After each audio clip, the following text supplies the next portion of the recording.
新闻在四来看，受到低压带影响哦，今仔日开始天气是无介稳定。除了华人、台东其他的县市，气象局拢发布大雨特报，尤其是新北市佮有桃园市有局部大雨，也是大水雨。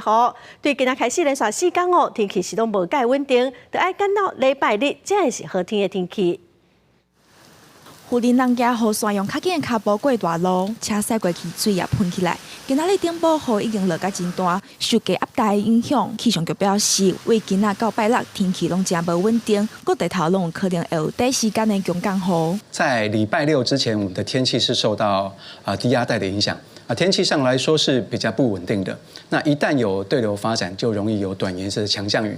气象局表示，台湾目前伫低压带内底是偏西南风的天气形态，若是对流分系发展，就有可能常常落大雨。爱等到礼拜水气减少，天气才会转做侪云到好天，过到落雷公雨的天气。那礼拜天之后可以看到低压带呢逐渐的向西退之后，那天气系统才会开始改变。那我们的天气上来说才会逐渐的变得比较 稳定，那水汽也会稍微的减少一些。气象局也表示，目前台湾是地风太贵，为预测来看，伫太平洋、阿北南边、有西边这两个所在，有一寡热带系统的出现，敢会变做风台，就要继续观察。记者柯家川、曾俊佑台北报道。